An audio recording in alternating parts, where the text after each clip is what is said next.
जय हिंद साथियों, आज हम लोग पढ़ने वाले हैं उत्पादन के कारक, फैक्टर ऑफ प्रोडक्शन देखने वाले हैं। ये देखो हेडिंग लगा उत्पादन के कारक, उत्पादन के कारक। इसे कारक कहिए या तत्व कहिए, बात देखिए। इंग्लिश में लिखो एलिमेंट या फैक्टर। फैक्टर, फैक्टर मीन्स कारक, एलिमेंट्स मीन्स तत्व। एलिमेंट, फैक्टर या एलिमेंट ऑफ प्रोडक्शन। प्रोडक्शन कुछ इस प्रकार से हेडिंग लगाइए। देखिए उत्पादन, संसाधन का उत्पादन करने के लिए तो मैंने आपको पहले पढ़ाया था, संसाधन दो प्रकार का होता है। जो आपके लिए आवश्यक है, जो आपकी इच्छाओं को पूर्ति करे, वो एक संसाधन है। संसाधन दो अलग प्रकार के होते हैं, एक वस्तु होता है, एक सेवा होता है। जिसे आप देख सकते हैं, छू सकते हो, वो एक वस्तु है। जिसे आप केवल उपयोग करने के बाद आप केवल अनुभव कर सकते हो, वो एक सेवा है, सर्विस है। इंग्लिश में कहते हैं goods and service. Goods means हो जाएगा वस्तु और सर्विस मीन्स हो गया सेवा। तो हमें इन्हीं दोनों संसाधनों का उत्पादन करना है, वस्तु का उत्पादन करना है या सेवा का उत्पादन करना है। तो यहाँ बार बार शब्द प्रयोग करेंगे संसाधन का उत्पादन, अर्थात वस्तु हो या सेवा हो, दोनों आ गया संसाधन के अंतर्गत। तो हमें उत्पादन के कारक देखना है, उत्पादन के तत्व देखना है। अर्थात कहने का मतलब हो गया कि उत्पादन करने के लिए, उसका प्रोडक्शन करने के लिए किन किन चीजों की आवश्यकता पड़ती है, किन चीजों के माध्यम से हम प्रोडक्शन कर सकते हैं। तो देखो आप लोग इसे रट्टा नहीं मानना, अब लोग इसे समझने की कोशिश करना है कि वो कौन से तत्व हो सकते हैं, वो कौन सा जरूरी एलिमेंट हो सकते हैं जिनकी वजह से हम किसी चीज का उत्पादन कर सकते हैं। तो देखो कहीं पर उत्पादन करने के लिए पहले ना फैक्ट्री होना चाहिए, फैक्ट्री होना चाहिए। अब फैक्ट्री कहाँ हो, आकाश में होगा या किसी भूमि पर होगा, भूमि पर ही होगा। तो पहला नंबर हमारे पास क्या होना चाहिए, भूमि होना चाहिए, भूमि होना चाहिए, भूमि होना चाहिए। अब बात आती है दूसरे नंबर पे क्या होना चाहिए। देखो भूमि है, उसके बाद देखो उस अगर भूमि है, वहां पर भूमि हमको मिल गया। अब वहां पर कंपनी लगाने के लिए क्या कंपनी फ्री में लग जाएगी, बताओ। वहां पर कंपनी जाए, वहां पर जो भी कंपनी लगाएंगे, मशीन लगाएंगे, टेक्नोलॉजी लगाएंगे, तो वहां पर जो भी अब लोग मजदूर आएंगे, इंजीनियर लोग आएंगे, क्या वो लोग फ्री में काम करेंगे। अर्थात उसके लिए क्या चाहिए, धन चाहिए। उसके लिए क्या चाहिए, धन चाहिए। लेकिन धन की जगह हम यहाँ पर प्रयोग करेंगे, शब्द का प्रयोग करेंगे पूंजी, है ना, पूंजी। इसको इंग्लिश में कहा जाता है कैपिटल, कैपिटल। अब पूंजी में देखो दोनों आ गए, धन भी आ गया मतलब रुपया पैसा भी आ गया, और मशीन भी आ गया। मशीन कह लो या तकनीकी कह लो, तकनीकी मीन्स टेक्नोलॉजी। अब देखो आप किसी प्रकार का टेक्नोलॉजी का प्रयोग करते हो, कहीं से आप टेक्नोलॉजी लाते हो, सीख करके लाते हो, किसी तरीके से आप टेक्नोलॉजी हायर करते हो और मशीन लगाते हो। तो मशीन क्या एक प्रकार से वो आपके लिए क्या है, कैपिटल ही तो है, वो पूंजी ही तो है। जैसे आप लोगों ने एक फैक्ट्री लगाया, आपने एक फैक्ट्री लगाया, फॉर एग्जाम्पल ये फैक्ट्री है, कंपनी है ना, मैन्युफैक्चरिंग कंपनी है, फैक्ट्री है। तो उसमें अपने पूंजी लगाया, तो उसमें आप मशीन लगाते हो, नए से नए टेक्नोलॉजी लगाते हो। तो मशीन लगाते हो तो मशीन में तो भी रुपया पैसा चाहिए ना, उसको लगाने के लिए भी तो धन चाहिए। तो कहने का मतलब पूंजी में वो रुपया पैसा भी आ गया और मशीन और तकनीकी भी आ गया। तो हम एक शब्द प्रयोग करते हैं पूंजी। पूंजी से वो तमाम चीजें आ जाते हैं जिससे हम एक कंपनी का निर्माण करते हैं, जितने भी उसमें धन की आवश्यकता पड़ती है। तो पूंजी में सब हो गए, तो एक हो गया भूमि, दूसरा हो गया पूंजी। तीसरा नंबर पे देखते हैं और क्या चीज की आवश्यकता पड़ती है। तीसरा नंबर देखो, क्या एक भूमि और आपको दे दिया जाए, वहां पर मशीन और टेक्नोलॉजी लगा दिया जाए, लेकिन वहां कोई लेबर मजदूर नहीं रहेंगे, कोई इंजीनियर नहीं रहेंगे, तो क्या वो कंपनी रन कर पाएगी, क्या वो चल पाएगा, किसी चीज का प्रोडक्शन कर पाएंगे। फॉर एग्जाम्पल मुझे एक साबुन का बनाना है ना, एक साबुन बनाना है, XYZ नाम का एक साबुन बनाना है। तो उस साबुन बनाने के लिए मुझे फैक्ट्री लगाना है, तो पहले मुझे भूमि चाहिए, भूमि मुझे मिल गया, और फिर उसके बाद मैंने पूंजी लगाया, पूंजी लगा करके थोड़ा सा धन खर्च किया मैंने, और मशीन लगाया, टेक्नोलॉजी लगाया। अब वहां पर लेबर मजदूर नहीं है, इंजीनियर लोग नहीं है, तो क्या वो साबुन निर्माण हो पाएगा, प्रोडक्शन हो पाएगा, जी नहीं। तो इसके लिए हमें क्या चाहिए, श्रम चाहिए, श्रम, श्रमिक बोल लो, ये मजदूर बोल दीजिए यहाँ पे, श्रमिक, श्रमिक, श्रमिक, ब्रैकेट में लिख लो मजदूर, मजदूर। इसमें श्रमिक में दोनों आ गए, जो लेबर मजदूर हो गए, इंजीनियर लोग हो गए, सब इसमें आ गए। अब देखो अब हम लोगों ने ये तो डिसाइड कर ले कि उसमें देखो इसमें श्रमिक जो होंगे ना, काम करने वाले होंगे, दोनों होंगे, एक बौद्धिक स्तर पर, एक बौद्धिक मतलब कि दिमाग लगाने वाले, जिसे आप इंजीनियर भी कह सकते हो, और एक हो गए मेहनती शारीरिक रूप से, बौद्धिक रूप से मेहनत करने वाले, एक हो गया शारीरिक रूप से, शारीरिक। तो मैंने आप लोगों से बोल दिया कि श्रमिक मजदूर, तो इसमें दोनों शामिल हो गए। बौद्धिक जो दिमाग का प्रयोग करेंगे ना, दिमाग का प्रयोग करेंगे, तो हो गए बौद्धिक रूप से, और शारीरिक रूप से जो अपना शारीरिक रूप से मेहनत करेंगे, जो शारीरिक रूप से श्रम करेंगे, मेहनत करेंगे, मजदूरी करेंगे। तो इसमें लेबर मजदूर आ गए, और बौद्धिक जो दिमाग का प्रयोग करेंगे इसमें इंजीनियर लोग आ गए, जो बड़े से बड़े जो अधिकारी लोग होते हैं, जैसे सीईओ हो गए, सीटीओ हो गए, जो बड़े बड़े अधिकारी होते हैं इसमें बौद्धिक स्तर पर आ गए। तो इसमें जो मजदूर है, श्रमिक है, जो इसमें जो लोग व्यक्ति इसमें काम कर रहे हैं, तो बौद्धिक स्तर पर हो गया, शारीरिक स्तर पर हो गए। शारीरिक स्तर पर काम करने वाले जो लेबर हो गए, मजदूर हो गए हैं, तो वो लोग हो गए। और बौद्धिक स्तर पर जो बड़े बड़े अधिकारी लोग हो गए, इंजीनियर लोग हो गए, तो वो इसमें आ गए। तो श्रमिक बोल देने से दोनों का बोध हो जाता है, दोनों इसमें शामिल हो जाते हैं। अब देखो हमने क्या देखा, भूमि आपको दे दिया गया, भूमि भी मिल गई, पूंजी भी आपके पास आ गया, मशीन, पूंजी के तहत मशीन और तकनीकी भी आ गया, और तीसरा नंबर आपके पास श्रमिक अर्थात मजदूर भी आ गए। लेकिन चौथा नंबर एंटरप्रेन्योरशिप नहीं रहेगा। कोई व्यक्ति ऐसा है जो ये इसका निर्माण कर रहा है, फैक्ट्री लगा रहा है, उसके पास भूमि भी है, पूंजी भी है और मजदूर भी है, लेकिन वो रिस्क नहीं लेगा, है ना, रिस्क नहीं लेगा, अच्छे से गणना नहीं कर पाएगा कि उसमें जो मैं फैक्ट्री लगा रहा हूँ क्या उससे प्रॉफिट होगा या लॉस होगा, वो गणना नहीं कर पा रहा है ना, वो रिस्क नहीं ले पा रहा है। तो क्या हम बोल सकते हैं प्रोडक्शन हो पाएगा? जी बिल्कुल नहीं, प्रोडक्शन बिल्कुल नहीं हो पाएगा, उत्पादन बिल्कुल भी नहीं हो पाएगा, वो फैक्ट्री कभी रन ही नहीं कर पाएगी। अर्थात जोखिम लेने की कोई रिस्क लेना होना चाहिए, कोई व्यक्ति जो जोखिम ले सके, रिस्क ले सके। तो उसको अगर एक शब्द में बोला जाए तो उसको बोला जाता है उद्यमशीलता होनी चाहिए। क्या होनी चाहिए? एंटरप्रेन्योरशिप होना चाहिए। इंग्लिश बोला जाता है एंटरप्रेन्योरशिप, लिखो हिंदी में लिखो उद्यमशीलता, उद्यम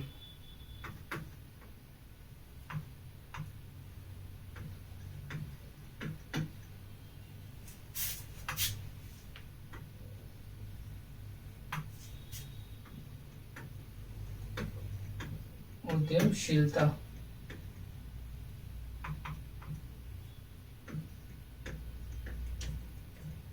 उद्यमशीलता इंग्लिश में बोला जाता है एंटरप्रेन्योरशिप।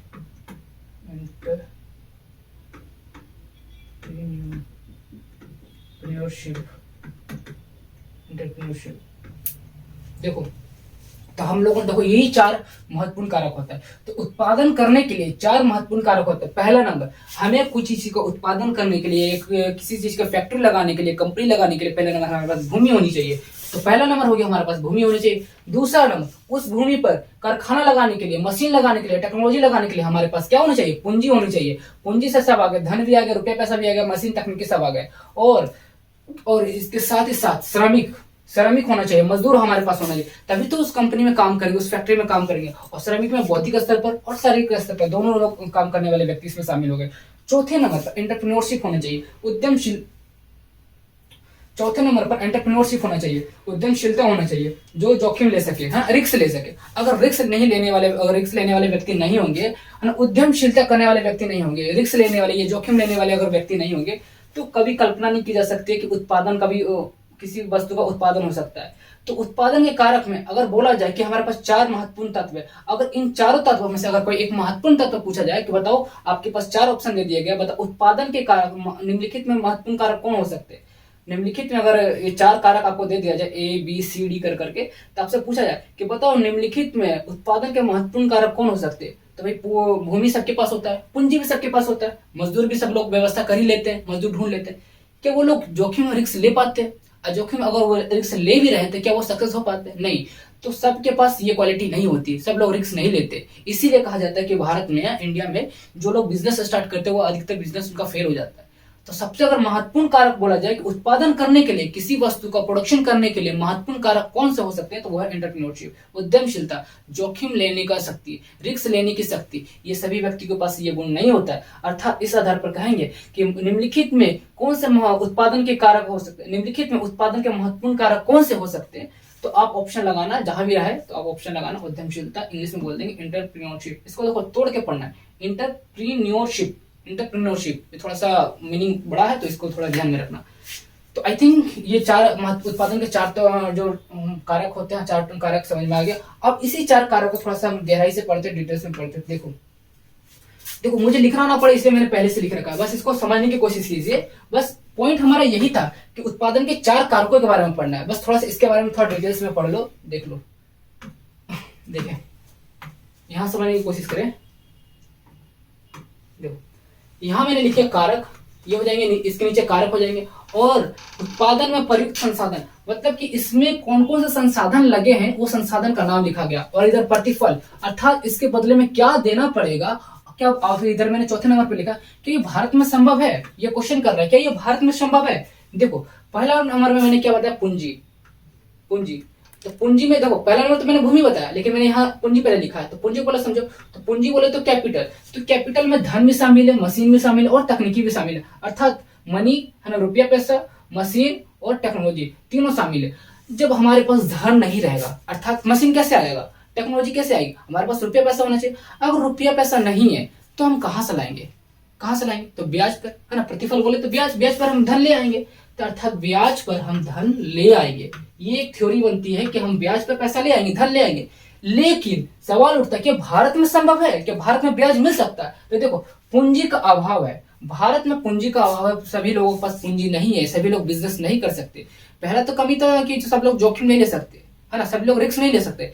लेकिन जब बात आती है पूंजी की, तो पूंजी में धन और मशीन तो सब शामिल है, तो ये ब्याज पर मिल सकता है। ऐसा थ्योरी बनती है कि धन ब्याज पर मिल सकता है। लेकिन क्या भारत में संभव है कि भारत में ब्याज मिल सकता है सभी लोगों को? तो भारत में पूंजी का अभाव है, तो यहीं से इन्वेस्टर की शुरुआत होती है, अर्थात जो छोटी छोटी कंपनी जो होती है तो उसमें इन्वेस्टर इन्वेस्टमेंट करते हैं। तो जो पूंजी का अभाव होता है तो यहीं पर इन्वेस्टर की शुरुआत होती है। लोग क्या करते हैं, जो कंपनी में जो इन्वेस्टर होते हैं, जो इन्वेस्ट करते हैं, तो यहाँ लोग जिनके पास पूंजी का अभाव होता है तो ये लोग क्या करते हैं, इनकी कंपनी में इन्वेस्टमेंट करते हैं।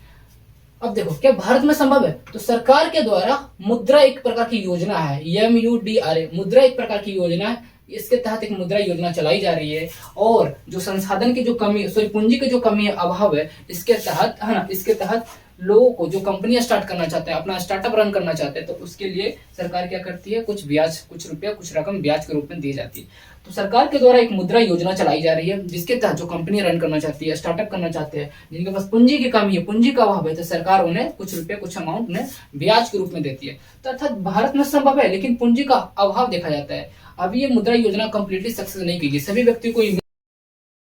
तो देखो सेकंड नंबर देखते हैं भूमि। तो प्राकृतिक रूप से भूमि, हवा और पानी, केवल भूमि बोल देने से केवल भूमि का मतलब यहाँ संकेत नहीं कर रहा। तो भूमि में देखो कंपनी रन करने के लिए हवा भी चाहिए और पानी भी चाहिए। अरे किसी चीज का प्रोडक्शन करने के लिए वहां पानी की आवश्यकता पड़ेगी। फॉर एग्जांपल मैंने आपको क्या बताया, साबुन। तो क्या साबुन बनाने के लिए, है ना, उसका जो ठोस है ना, जो होता है सॉलिड बनाने के लिए, क्या उसमें पानी, जल की आवश्यकता नहीं पड़ती है? जल की आवश्यकता पड़ती है। तो भूमि बोल देने से केवल भूमि की बात नहीं कर रहा, उसमें भूमि भी शामिल है, हवा भी शामिल है और पानी भी शामिल है। आई बात समझ में? पानी भी शामिल, हवा भी शामिल है और भूमि भी शामिल है। तो उत्पादन में प्रयुक्त संदर्भ, अच्छा मतलब कहने के बाद जो मैंने कारक लिखा है, उस कारक में और कितने चीज शामिल हो सकते हैं, तो इधर लिखा हुआ। तो अर्थात भूमि में हवा पानी भी शामिल है। और जिसके पास भूमि, तो सबके पास जो कंपनी स्टार्ट करना चाहते हैं, अपना फैक्ट्री रन करना चाहते हैं, अपना स्टार्टअप रन करना चाहते हैं, तो क्या वो अपनी ही भूमि पर, क्या अपनी ही भूमि पर वो लोग कंपनी स्टार्ट करते हैं, स्टार्टअप करते हैं? जी नहीं, वो लोग क्या करते हैं, किराए पर लेते हैं। वो लोग क्या करते हैं, किराए पर लेते हैं। तो अर्थात जिनके पास भूमि नहीं है तो किराए पर वो भूमि ले सकते हैं, है ना, किराए पे ले सकते हैं। अब बात है कि भारत में संभव है कि भारत में किराया लिया जा सकता है? जी हाँ, पर्याप्त भूमि उपलब्ध है। भारत के अंतर्गत पर्याप्त भूमि उपलब्ध है, अर्थात कोई स्टार्टअप करना चाहता है, कोई अपनी कंपनी रन करना चाहता है, तो पर्याप्त भूमि उपलब्ध है। अब देखो आगे देखो, इसके लिए एक योजना चलाई जाती है, सर भारत सरकार के द्वारा एक योजना चलाई जाती है, SEZ, है ना। इसका फुल फॉर्म होता है स्पेशल इकोनॉमिक जोन, विशिष्ट आर्थिक क्षेत्र।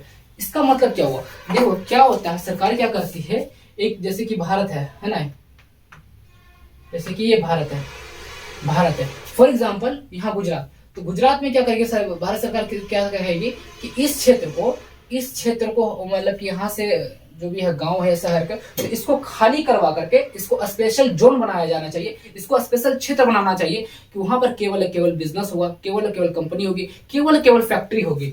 अभी हाल ही में एक घटना घटी होगी, मुखर्जी नगर में घटना घटी होगी कि एक कोचिंग इंस्टीट्यूट था, है ना। कोचिंग इंस्टीट्यूट में क्या हुआ कि वहां पर एक देखो एक बेसमेंट में क्लास चल रही थी, और अभी हाल में काफी बारिश हुई थी, तो बारिश की वजह से बहुत सारा पानी उस बेसमेंट में चला गया।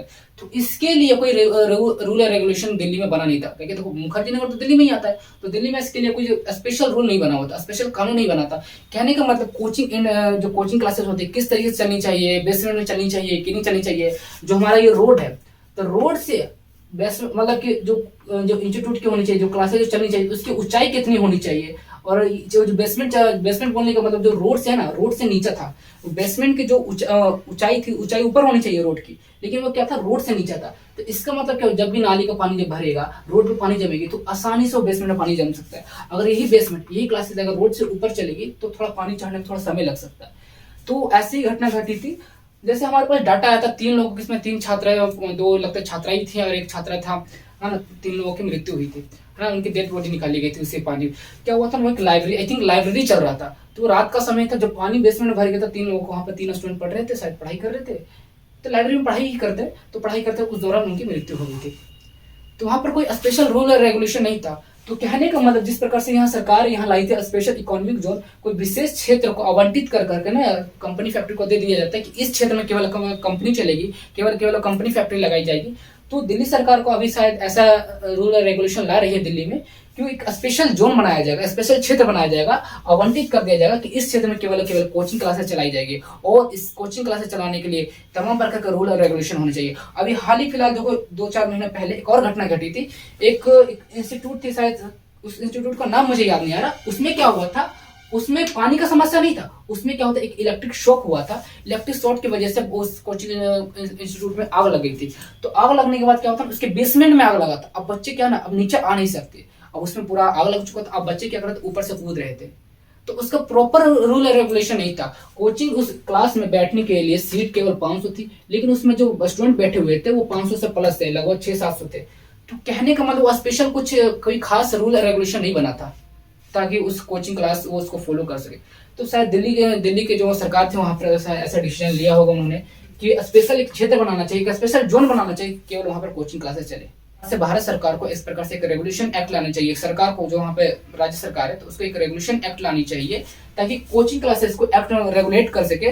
उसके लिए प्रॉपर रूल और रेगुलेशन बना सके कि इस जोन में, इस क्षेत्र में केवल कोचिंग क्लासेस चलेगी, और कोचिंग क्लासेस चलाने के लिए तमाम प्रकार का रूल एंड रेगुलेशन होने चाहिए, इसके तहत पालन करना चाहिए। ताकि अगर 500 बच्चों का सीट बैठने का सीट है तो केवल 500 ही बच्चे बैठे। अगर 500 से अगर 700 अगर 800 बैठ जाते, ऐसे अगर आपदा घटना घट, जैसे भूकंप आ गया, आग लग गई, अब बताओ सीढ़ी से निकलने की जो कैपेसिटी है ना, केवल केवल जैसे कि मान लीजिए अगर 1 घंटे के अंदर वो क्लासरूम खाली होता है, और ये 500 बैठने की सीट है, इसके जगह 800-700 बैठ जाते हैं, तो निकलने में समस्या होगी, पहले नंबर निकलने में समस्या होगी। और भाई देखो उस क्लास में इलेक्ट्रिक शॉक होता है ना, शॉर्ट सर्किट होता है, आग लग जाता है किसी वजह से। देखो मैं तो हवा में बात नहीं कर रहा, आज से 3-4 महीने पहले, लगभग 3-4 महीने पहले मुखर्जी नगर में आग लगी थी, कोचिंग क्लास में आग लगी थी। तो बेसमेंट में आग लगा था, बच्चे निकल नहीं पा रहे थे, छत पर से कूद रहे थे, बहुत सारे बच्चे छत पर से नीचे भी गिरे थे, बहुत बच्चे घायल भी हुए थे। और इस बार क्या हुआ, अभी हाल ही फिलहाल में क्या हुआ, बेसमेंट में पानी घुस गया। तो ऐसे तमाम प्रकार की घटना घटते रहता है। तो सरकार को एक स्पेशल रेगुलेटिंग एक्ट लानी चाहिए, रेगुलेट करना चाहिए, एक स्पेशल जोन बनाना चाहिए, ताकि उसके तहत सभी लोग कोचिंग क्लासेस इस क्षेत्र में आए, और स्पेशल उनका जोन बनाना चाहिए, रेगुलेशन बनाना चाहिए, रूल और रेगुलेशन बनाना चाहिए, उसके तहत कोचिंग क्लासेस चले। तो सरकार अभी क्या कर रही है, देखो सरकार क्या कर रही है अभी, कंपनी के लिए सरकार क्या कर रही है, एक योजना चला रही है, ASEZ, स्पेशल इकोनॉमिक जोन, अर्थात विशिष्ट आर्थिक क्षेत्र। कंपनी फैक्ट्री के लिए एक स्पेशल क्षेत्र घोषित कर दी जा रही है, और सरकार बोलती है कि इसमें कि स्पेशल यहाँ कंपनी फैक्ट्री होंगे, अर्थात कोई स्पेशल क्षेत्र को घोषित आवंटित कर दिया गया कि इस क्षेत्र में केवल केवल कंपनी फैक्ट्री होंगे। तो एक खास क्षेत्र में औद्योगिक क्षेत्र घोषित कर दिया जाता है, इससे वहां उद्योगों का विकास अच्छे से होता है, अच्छे तरीके से होता है। आई थिंक SEZ जो है ना योजना जो चलाई जा रही है, आपको समझ में आ गया। तीसरे नंबर का 2 मैंने कंप्लीट करवा दिया। पहला क्या हुआ, तो मैंने क्या पढ़ा था, पहला भूमि और पूंजी पढ़ा। अब देखो श्रम के बारे में, है ना, श्रम लेबर के बारे में। तो देखो श्रम है ना, जो मेहनत किया जाएगा बौद्धिक स्तर पर किया जाएगा श्रम, और दूसरा शारीरिक रूप से किया जाएगा। तो शारीरिक रूप में करने वाले लेबर मजदूर आ जाएंगे, और बौद्धिक स्तर पर करने वाले वो इंजीनियर लोग आ जाएंगे। तो जो अधिकारी उस कंपनी में CEO है, CTO है, ये तमाम मैनेजर है ना, जितने भी बड़े बड़े अधिकारी होते हैं और इंजीनियर लोग होते हैं, वो आ जाएंगे बौद्धिक स्तर पर काम करने वाले, अर्थात बुद्धि के स्तर पर काम करने वाले। और एक होते हैं लेबर मजदूर, जो होते हैं शारीरिक स्तर पर काम करने वाले होते हैं।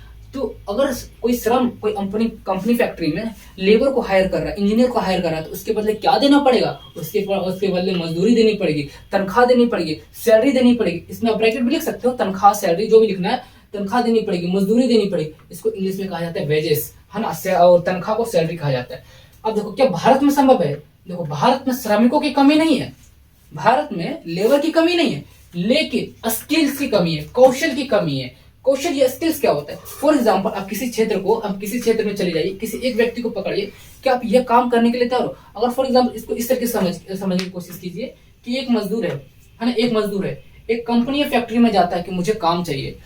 वहाँ HR जो भी होता है, जो उस कंपनी में जो है ना, जो काम देता है, तो उससे प्रश्न पूछता है उस लेबर से कि बताइए आप क्या काम करना चाहते हो। तो मजदूर जो आप काम करवा लीजिए हमसे, हम हर एक काम करने के लिए तैयार है। मतलब कुछ स्पेशल चीज बताइए ना, आप क्या करना चाहते हो, आपको क्या काम आता है। तो वो स्पेशल कुछ चीज नहीं बताएंगे। अर्थात कहने का मतलब स्किल्स की कमी है। और जैसे कि होता है ना, कोई आपको पेंटिंग करना आता है, या सेंटिंग करना आता है, या फिर तो वायरिंग करना आता है, या इलेक्ट्रिशियन का काम आता है, इलेक्ट्रिकल का काम आता है, प्लम्बिंग का काम आता है, क्या काम आता है आपको कि जॉब करवा लीजिए, हम वो काम करने के लिए तैयार है। तो ऐसा नहीं कि वो हर एक काम में माहिर है, मतलब कि कहने का मतलब वो एक तरह से लेबर की तरह है ना, जो हेल्पर की तरह जो आप बोल सकते हो लोकल एरिया में, हेल्पर या लेबर का मतलब समझ जाइए, जो मजदूर लोग होते। तो कहने का मतलब उनके पास स्किल्स की कमी है ना। श्रमिकों मजदूर की कमी नहीं है, स्किल्स की कमी है, कौशल की कमी है। तो इसके लिए भारत सरकार क्या कर रही है? इसके लिए भारत सरकार स्किल इंडिया की योजना चला रही है, एक स्कीम लेकर के आई, स्किल इंडिया। इसके तहत आप लोगों को क्या क्या स्किल्स सिखाया जा रहा है। फॉर एग्जांपल, अगर आप 10th में हो गए या इंटरमीडिएट में हो गए, तो आपके पास एक सरकारी कॉल आया होगा, किसी का ना कॉल आया होगा कस्टमर केयर का, और उसमें आपसे पूछा जाता है कि आपने कंप्यूटर कोर्स कर लिया। अगर आपने कंप्यूटर कोर्स कर लिया तो ठीक है, नहीं तो फिर सरकार के माध्यम से कंप्यूटर कोर्स करवाया जा रहा है, जैसे कि एडीसीए होता है, डीसीए होता है ना कंप्यूटर कोर्स, वैसे ही कोर्स करवाया जा रहा है। आपसे कुछ भी पैसा नहीं लिया जाएगा, आप आइए कोर्स करिए। तो आपके पास शायद आपके पास कॉल आया होगा, तो वो क्या है, प्रकार का स्किल इंडिया क्या कर रहा है, यहाँ युवाओं को है ना, मजदूरों को स्किल किया जा रहा है ना, ट्रेन किया जा रहा है, ताकि उनके पास कौशल आ जाए, ताकि वो कहीं भी कंपनी फैक्ट्री में जाए तो अपना हुनर बता सके कि मुझे पेंटिंग आती है, आप मुझे पेंटिंग का काम दे दीजिए, सेंटिंग आती है, मुझे सेंटिंग का काम कर दे दीजिए, मुझे इलेक्ट्रिकल काम आता है, प्लम्बिंग के काम आता है, कुछ स्पेशल काम उनको आना चाहिए, इसी को बोलते हैं स्किल्स। तो इससे भारत में बहुत कमी है, और खास करके जो बिहार राज्य में तो, और बिहार यूपी में तो और ज्यादा इसके स्किल्स की कमी है। तो भारत सरकार स्किल इंडिया के तहत एक योजना लाई है, जिसके तहत सभी लोगों को, आम लोगों को स्किल सिखाई जा रही है, कौशल सिखाई जा रही है। तो आई थिंक ये जो 3 नंबर में था श्रम लेबर, वो आपको समझ में आ गया। अब चौथा नंबर देखते हैं उद्यमशीलता। ये महत्वपूर्ण है ना, इस पे स्टार लगा लीजिए, महत्वपूर्ण है। एंटरप्रेन्योरशिप, इसको इंग्लिश में बोला जाता है एंटरप्रेन्योरशिप। इसमें देखो, इसमें जो भी व्यक्ति होता है वो कड़ी मेहनत करता है। देखो, बिजनेस उद्यमशीलता के कहने का इसका शाब्दिक अर्थ होता है जोखिम लेने की क्षमता, है ना, रिस्क लेने की क्षमता। और वो जितना अधिक रिस्क लेने की कोशिश करेगा, जितना अधिक से अधिक और अच्छे तरीके से, ऐसा नहीं कि वो रिस्क ले रहा है ना, उसकी गणना हमेशा लाभ होनी चाहिए। अगर वो रिस्क ले रहा है, हाँ, और वो जोखिम ले रहा है, अगर उसे लाभ हो रहा है, तभी हम उसे उद्यमशीलता बोलेंगे। अब बोलोगे सर बिजनेस चला रहा है, बिजनेस रन कर, उसमें हानि भी तो हो सकता है। जी नहीं, उद्यमशीलता की परिभाषा ये कि हमेशा लाभ ही होगा। अगर उसे हानि हो रहा है तो इकोनॉमिक डेफिनेशन के अकॉर्डिंग उसने रिस्क अच्छा से लिया ही नहीं, उसने हमें वो जोखिम अच्छे से लिया ही नहीं, अर्थात वो उद्यमशीलता नहीं है, वो एंटरप्रेन्योरशिप है ही नहीं, वो एंटरप्रेन्योर है ही नहीं। आई बस, वो बिजनेसमैन हो सकता है, अपने आप को कह सकते हो, अपने आप को कहने के लिए तो कुछ भी कह सकते हो, है ना, अपने आप को कुछ भी कह सकते हो, लेकिन इकोनॉमिक डेफिनेशन के अकॉर्डिंग अगर उसे एंटरप्रेन्योरशिप जोखिम लेने के बाद, रिस्क लेने के बाद अगर लाभ हो रहा है, तो आप उसे बोल सकते हो दिस इज, है ना, दिस इज एंटरप्रेन्योरशिप। अब ये उद्यमशीलता है, बोल सकते हो। लेकिन अगर वहां हानि हो रहा है, तब भूल से भी नहीं कह सकते कि वो उद्यमशीलता। तो हानि नहीं होनी चाहिए, हमेशा लाभ ही होता है। तो इसमें व्यक्ति क्या करता है, कड़ी मेहनत करता है, हार्ड वर्क करता है, जैसे आप हार्ड वर्क कहते हो, हार्ड वर्क करता है, और क्या करता है, जोखिम लेता है या रिस्क लेता है। क्या लेता है, जो तो रिस्क इंग्लिश शब्द है और जोखिम हिंदी शब्द। तो जोखिम लेता है, रिस्क लेता है, और साथ ही साथ कड़ी मेहनत भी करता है। ऐसा नहीं कि देखा है केवल रिस्क ले रहा है, जोखिम ले रहा है, साथ में हार्ड वर्क भी करता है। तो अंततः उसे लाभ होता है, तब इस आधार पर कहते हैं कि उसने क्या किया, उद्यमशीलता किया, वो एक उद्यमशील है, उद्यमशीलता है वो। तो हमेशा इसमें लाभ ही होता है। तो भारत सरकार, देखो क्या भारत में संभव है, तो भारत इसका अभाव है। भारत में, यहाँ पे लिख लो, भारत में इसका अभाव है ना। सभी लोग रिस्क नहीं ले पाते, और रिस्क ले भी पाते हैं तो अच्छे से गणना नहीं कर पाते, अच्छे से रिस्क नहीं ले पाते। क्या सभी लोगों जो बिजनेसमैन है, जो सभी जो एंटरप्रेन्योर है, क्या उन्हें सभी लोगों को लाभ होता है? जो सभी लोग जो उद्यम करते हैं, व्यापार करते हैं, बिजनेस करते हैं, एंटरप्रेन्योर है, क्या सभी को लाभ होता है? क्या जो सभी लोग जो जोखिम लेते हैं, रिस्क लेते हैं, क्या सभी लोग सक्सेस कर जाते हैं? जी नहीं। तो इसका मतलब क्या हुआ, भारत में इसका अभाव है, कमी है। न्यूनतम लोग, अर्थात कम से कम लोग ही सफल हो पाते हैं। भारत सरकार उद्यमशीलता अर्थात एंटरप्रेन्योरशिप के लिए एक योजना चला रही है, स्टार्टअप इंडिया। आप लोगों ने सुना होगा स्टार्टअप इंडिया। ये स्टार्टअप इंडिया क्या है, तो इस स्टार्टअप इंडिया के तहत ये आप लोगों को सिखाया जाता है कैसे रिस्क लिया जाता है, कैसे जोखिम लिया जाता है, अर्थात कहने का मतलब उद्यम सिखाया जाता है, एंटरप्रेन्योरशिप सिखाया जाता है, किस प्रकार से उद्यमशीलता करनी चाहिए। तो भारत में तो इसका अभाव है, कम से कम लोग सफल हो पाते हैं। लेकिन भारत सरकार उद्यमशीलता के लिए अर्थात एंटरप्रेन्योरशिप के लिए, बिजनेस के लिए एक योजना चला रही है, स्टार्टअप इंडिया। तो आप लोगों को बहुत पहले आप लोगों ने केवल नाम ही सुना होगा कि startup India, PM Modi startup India. लेकिन ये स्टार्टअप इंडिया क्या, तो ये प्रकार से योजना है, स्कीम है, जो भारत सरकार के द्वारा चलाई जा रही है, जिसमें उद्यमशीलता एंटरप्रेन्योरशिप के बारे में बताया जाता है। एंटरप्रेन्योरशिप के लिए चलाई जा रही है, अर्थात उद्यम किस प्रकार से करनी चाहिए, कैसे हम इसमें लाभ कर सकते हैं, इसके तहत आपको स्टार्टअप इंडिया में सिखाई जाती है। तो आई थिंक ये उत्पादन के जो 4 कारक है आपको समझ में आ गया होगा।